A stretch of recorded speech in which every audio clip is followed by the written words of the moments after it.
ഇന്നൊരു പെരുന്നാൾ വിഭവമായിട്ടാണ് ഞങ്ങൾ വന്നിരിക്കുന്നത്. എന്താ ഈ വീഡിയോ ഇടാൻ വൈകിയെന്നല്ലേ, ഇന്ന് കുറച്ച് വൈകിപ്പോയി. പെരുന്നാൾ കഴിഞ്ഞിട്ട് ഇപ്പോൾ ഇന്നേക്ക് കുറേ ദിവസമായില്ലേ. അപ്പോൾ ഇപ്പോഴാണ് ഞാൻ വീഡിയോ എനിക്ക് ഇടാൻ പറ്റിയുള്ളൂ. അപ്പോൾ അത് ഞാൻ എൻ്റെ വീട്ടിലാണ്. അപ്പോൾ എൻ്റെ വീട്ടിൽ പെരുന്നാൾ കഴിഞ്ഞ് പിറ്റേ ദിവസമാണ്, രണ്ടാം പെരുന്നാളിൻ്റെ അന്നാണ് ഞങ്ങൾ വീട്ടിൽ നെയ്ച്ചോറും ചിക്കനാണ് ഞങ്ങൾ ഉണ്ടാക്കുന്നത്. അപ്പോൾ അത് ഉണ്ടാക്കുകയാണ് അനിയത്തിയാണ്. അവൾ അരി ഇളന്നെടുക്കുകയാണ്. ഞങ്ങൾ കുറച്ചുണ്ടാക്കിയുള്ളൂ, തോനെയൊന്നും ഉണ്ടാക്കിയില്ല.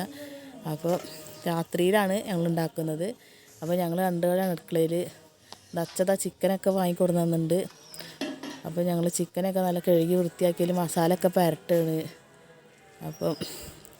അപ്പോൾ എല്ലാവരും പെരുന്നാളൊക്കെ നന്നായിട്ട് അടിച്ച് പൊളിച്ചിട്ടുണ്ടാവുമെന്ന് വിചാരിക്കുന്നു. ഞങ്ങൾ ഇതാ അടിപൊളിയായിട്ടൊരു നെയ്ച്ചോറ് ഇറച്ചിയുണ്ടാക്കുകയാണ്. നെയ്ച്ചോറിനുള്ള വെള്ളം തിളപ്പിച്ചത് ഗ്യാസുമ്മ വെച്ചിട്ടുണ്ട്. തിളയ്ക്കാൻ വേണ്ടിയിട്ട് അടച്ചു വെച്ചിട്ടുണ്ടാണ്. ഇത് ചിക്കനിക്കുള്ള ഉള്ളിയും കാര്യങ്ങളൊക്കെ വാട്ടിയെടുക്കുകയാണ്. അപ്പോൾ ആദ്യം ചിക്കൻ മസാലയൊക്കെ വാട്ടിയിട്ട് ഞങ്ങൾ കുക്കറിൽ ഒരൊറ്റ വിസിൽ അടുപ്പിച്ചിട്ടാണ് ബാക്കി ഇതൊക്കെ നോക്കുന്നത്. അപ്പോഴേക്കത് ബിരിയാണി നെയ്ച്ചോറ് ആയി.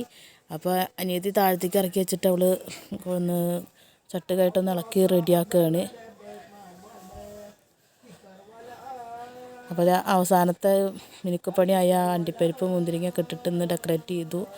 അതിലേക്കുള്ള ഉള്ളിയാണ് ഇത് വാട്ടണത്. അതൊക്കെ ഇട്ടതിന് ശേഷം ചിക്കൻ കറിക്ക് ഉള്ള കാര്യങ്ങളൊക്കെ റെഡിയാക്കുകയാണ്.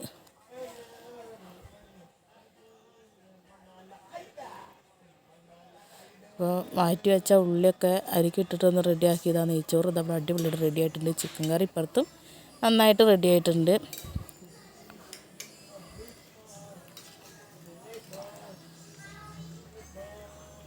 നമ്മൾ ചിക്കനിൽ വെള്ളം വറ്റിച്ച പോലെയാണ് ഉണ്ടാക്കുന്നത്. വെള്ളം പോലെയല്ല, വറ്റിച്ച പോലെ ഉണ്ടാക്കുന്നത്. ഇതാ ഇവിടെ നമ്മൾ അതിലേക്കുള്ള കെച്ചമ്പറും റെഡി ആയിട്ടുണ്ട്. അപ്പോൾ കുട്ടികൾക്ക് വിശന്നിട്ട് ചെയ്യാറുണ്ട്. കുട്ടികൾക്കൊക്കെ ഇതാ ഭക്ഷണം കൊടുത്തു.